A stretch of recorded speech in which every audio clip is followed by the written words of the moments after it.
هو الحي القيوم ولا له ما في السماوات وما في الأرض. You've lost it.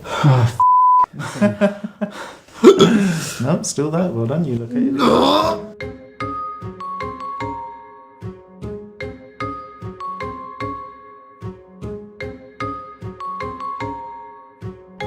So we're meeting Yasin. He's an exorcist and he's going to be exorcising a jinn. From what I understand, it's a demon that predates Adam and Eve apparently. They lived in this sort of pre-biblical era. This might be him now. Hang on, sorry guys. According to one study, half of Muslims in the UK believe in jinns and that they can only be exorcised through a process called Ruqya. I want to witness an Islamic exorcism firsthand to better understand the relevance of these ancient rituals to modern day Islam. First, just explain to me what is an Islamic exorcism as opposed to a Catholic exorcism, if that makes sense. That much difference actually. Okay. Like the Catholics will recite their prayer, we recite our prayer, and the prayers are actually very similar. Okay. And you'll see probably abnormal reactions within the person. And so what would indicate that something is a jinn and not sort of a mental health problem? So that's the whole thing. Is it a jinn? Okay, for us, even that is questionable. We've seen so many videos of these Ruqya people just utterly talking nonsense. Right, we can show you some videos, and it's totally superstitious. Okay. And Islam kind of like came to remove superstitious beliefs. Yeah. Okay. I mean, do you believe in jinns? Do you believe in... We believe in jinns. Okay. Okay, but do they actually necessarily possess people? Okay. That's another question. Okay. Yasin explained that many Islamic exorcists in the UK convince clients into believing they're inhabited by jinns to charge huge sums of money for their services. He explained that these entities are better viewed more neutrally as harmful personalities that cause spiritual ailments like depression or suicidal thought, and that reciting specific parts of the Quran or Bible can expel them. While his slightly more rational take on exorcism appealed to my scientific sensibilities, I was still a bit confused as to why he'd invited me here to document this. If a demon wasn't going to appear, what was I here to film? So I'm going to actually get you involved. Okay. Okay, so do you want to just lie down? Bismillah. And just watch this. Okay, just relax. Okay. أعوذ بالله من الشيطان الرجيم الأرض ولا في السماء وهو السميع العليم. You're better off typing him. أعوذ بالله من الشيطان الرجيم أعوذ بالله من الشيطان الرجيم أعوذ بكلمات الله تامة من شر ما خلق مالك يوم الدين إياك نعبد وإياك نستعين اهدنا الصراط المستقيم صراط الذين أنعمت عليهم غير المغضوب عليهم ولا الضالين. Should we press there now?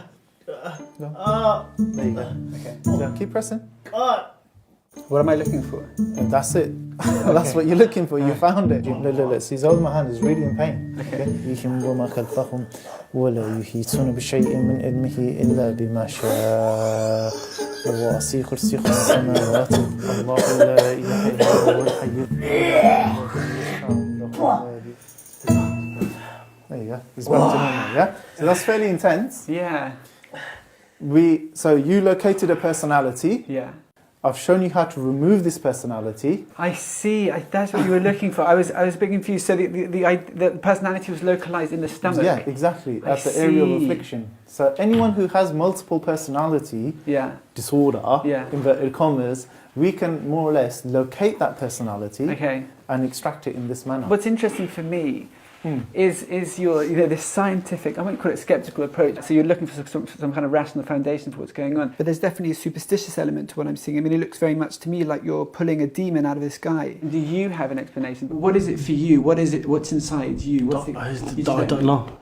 I wish there was an answer or there was something out there that would tell us what it is, but there is nothing. Yeah. Can you see? And you're just happy in that, not knowing. Like, this is the sense we're that not happy. We're looking into it. We're looking into it. We want answers. Yeah. Yasin wants to take the superstition and faith element out of his exorcisms. He believes the words of the Bible and the Quran have innate, universal power.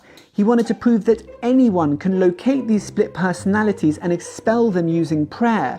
even non-believers like me, because if that's the case, that would undermine all these other immoral Ruqya practitioners who charge exorbitant fees for their services. That's why he agreed to meet me.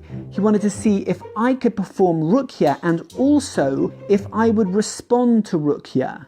Allahu la ilaha illahu wal hayyul qayyum لا تأخذه السنة ولا نوم له ما في السماوات وما في الأرض من ذا الذي يشفع عنده إلا بإذنه يعلم ما بين أيديهم وما خلفهم ولا يحيطون بشيء من وسع كرسيه السماوات والأرض. Cameraman, would you like to press your friend? Because I don't know your friend, but he seems out of it. أعوذ بالله من الشيطان الرجيم بسم الله الرحمن الرحيم الله لا إله. He seems out of it, yeah? Yeah, he is. Allahu la ilaha. As Yasin probed my upper chest with his incomprehensibly strong digits, I remember feeling a creeping numbness along my left side that spread across my torso and then down to my legs, to the point that it felt like I'd been injected with some bizarre epidural. It was pleasant and comfortable and nothing like the distress his other clients seemed to go through. While I remember being completely lucid and aware, there are moments of footage I have no memory of, like when I'm lying on the floor and he's tapping at my stomach. Okay, right, I'm going to call it there. You tell me. Wait. Sit back. I just felt kind of trouble speaking and lightheaded right now. But Okay, so I haven't concluded and I haven't pushed it. Yeah. But it's just proof of concept. These are just simple prayers that people had traditionally, and there was some kind of healing to it, and it's not all placebo. So I think Yasin got what he wanted, which was basically using the Quran to put a non-Muslim into a trance.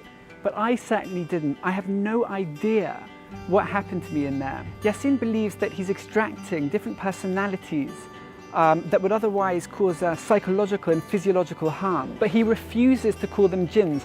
I do believe that, at least on a subconscious level, Yasin and his clients do believe in jinns, and that's what gives his rituals their power.